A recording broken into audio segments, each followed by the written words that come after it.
Yo, what's happening? Welcome back to the channel. It's your boy Tech with Terrence here, and back with another video, an impromptu one at that. I just wanted to give a mild update on my active and ongoing Starfield PC hardware review. Again, it is active and ongoing. I mean, the game is super massive. There's a lot of different areas and environments, planets to be exact, but there's a lot to explore, a lot to experience before I give like my definitive recommendation on how well the game performs or how well it's optimized. Now, I did live stream Starfield a few days ago or a few weeks ago. You can check that video out up here in the cards or down in the description box below.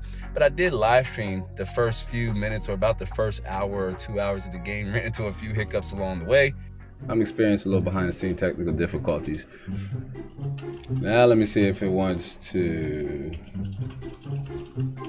Oh, there it go. Let's do that. Nope. I crashed Starfield again. But I did live stream the first 2 hours of Starfield just to kind of give you a look or a first-hand look, if you will, at how well the game performed, at least at day one. Now, there has been a patch, and at face value, it does look like it has improved FPS, maybe about 5 to 10 FPS to be exact. Right now, or before I had played the game, I tested it at 4K, but right now I'm playing it at 3440 by 1440p. When we live streamed the game, while the output was 1080p, the game was still being rendered at 3440 by 1440p. Boba Yaga. Space Boba Yaga. Here we go.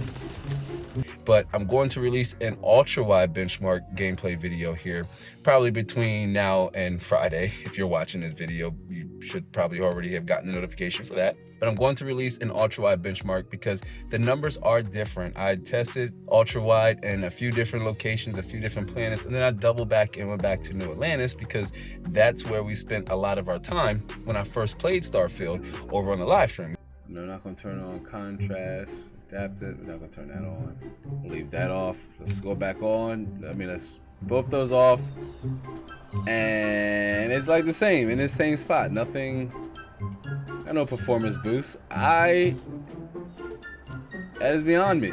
And we were getting somewhere between like the high 30s to like high 40s, somewhere between there on average. But now in that same location, I'm a little higher, somewhere between the mid 40s and high 50s.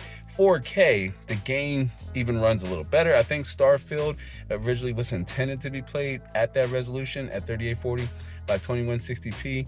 I'm still hovering around the 50 to 60 FPS mark. You can see in the 4K video again that I published a few days ago.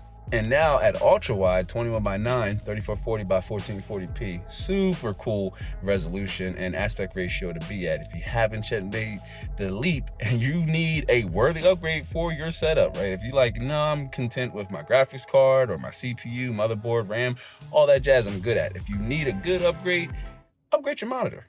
But your monitor and its significance and its importance is something we talk a lot about here on the channel. And looking back at Starfield, that's one of the reasons why. Because me personally, I prefer to play the game at 3440 by 1440p.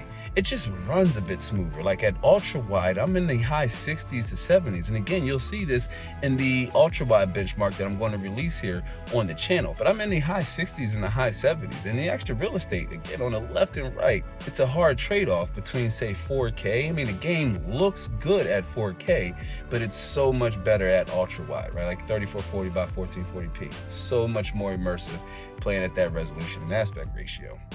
But again, the latest 1.7.29 patch, the latest Starfield update, does look like to have improved some of the optimization issues we saw when we first played the game out of the box day one. But yeah, Starfield, super massive game, a lot of different planets and just environments and areas to explore to kind of really push the system dynamics or the graphic settings for Starfield.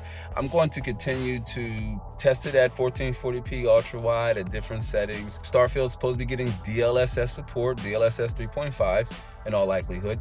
I don't know if that's something we should be too excited or too thrilled about. I have another separate video coming out about AI and just how FSR3 and DLSS seems to be, deep learning super sampling, seems to be just taking over, and that seems to be the new technology that NVIDIA and even Intel and AMD over in their Radeon graphics division seem to be wanting to push for gamers to get more FPS, to get more performance, with the trade-off being the slightly reduction in visual quality. Now, I will say, in my 20 plus hours or more, somewhere around that at the time of this recording, which I'm trying to hit about 30 to 40, which is more representative of a full-length game, although not one of this magnitude, and just spectacle, if you will, because it's a game you could pump easily over to 100 hours or more. But I'm the type of guy who don't have to eat the whole cow to know I'm eating meat. So I can tell you initially, the lack of optimization and things of that nature doesn't take away from the actual game. Like, I still find myself enjoying moments of Starfield, even though the performance output isn't where I would like it to be, given my current gaming or content rig, where I do a little bit of both, if you will. And it doesn't take away from the overall experience as a gamer. Like, I don't necessarily review games here on this channel. It is a tech channel. I typically try to just stick to the hardware or the optimization and the PC aspect of games, but the game is still very much fun to play. I recommend it, especially if you have the Xbox Game Pass, or you know, if you don't want to risk a full $60 or $70, I believe the game's $70.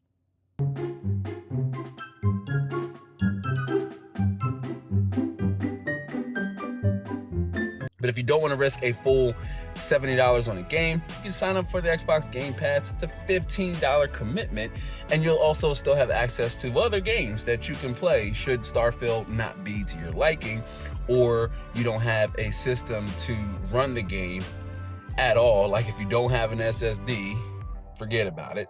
And if you don't have a graphics card with at least 8 gigabytes of VRAM, forget about it. No, 6 gigabytes won't be enough. And we're going to talk about that in my hardware review video. But optimization and PC requirements aside, Starfield still is very much a fun game. I think it looks good at times, really detailed in environments and what have you. Again, these are things I'm going to talk about in the hardware review video, because they do play a part.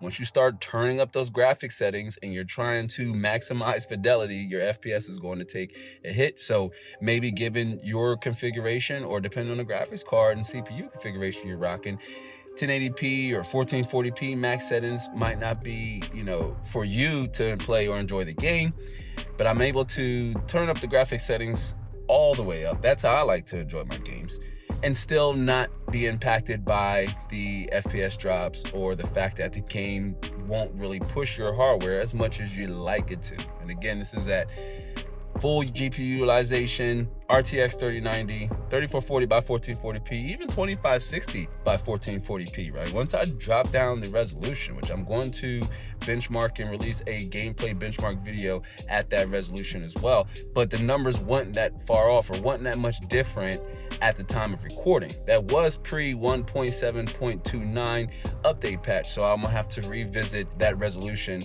once again. And when I do, I'll be sure to drop that benchmark video as well. I mean, that's another popular resolution. I mean, 1080p is fine. 1080p is fine. I'm sure Starfield still looks good at 1080p. The RTX 3090 isn't necessarily a 1080p card. Therefore, I really want to test Starfield on slightly lower end hardware, and I can't even really fully call it lower end, because again, you have to have a GPU with at least 8 gigabytes of VRAM. This is according to Bethesda, by the way. This is under, Starfield's PC minimum and recommended required specifications, but you need a graphics card with at least 8 gigabytes of VRAM. I give you a little bit of contextual insight and a little bit of a spoiler, if you will, for my future hardware review video. But even at 1080p, once I just initially kind of went in to kick the wheels a little bit just to see what we're getting at 1080p, even at 1080p, we were slightly over 6 gigabytes of dedicated VRAM being utilized, and that was 1080p max settings. So even at maybe 1080p low to medium, and this is why it requires at least a graphics card of at least 8 gigabytes, because at 1080p low settings, you might be able to get away with the 6 gigabyte graphics card. I want to say a GTX 1060 might be a little bit behind in the generational curve, and the game very much or likely won't be playable for you. Fidelity, FX Super Resolution, or Deep Learning Super Sampling, either iteration 3.5 or 3 may be an option you may have to take if you really want to, say, maximize performance, sacrifice image quality for FPS, right? That's going to be a choice that you have to make. But that's all I got for this one. Do be sure to head down the description box and check out some of the helpful links I have there down below. If you haven't yet, do be sure to subscribe, hit the like button for me, and if you're interested in supporting the channel in the next level, consider becoming a channel member. I'll also leave a link on how to become a channel member either in the pinned comment section or down in the description box below. But that's all I got for this one. It's been your boy Tech with Terrence. I do hope to catch y'all on the next one. So until then, be easy.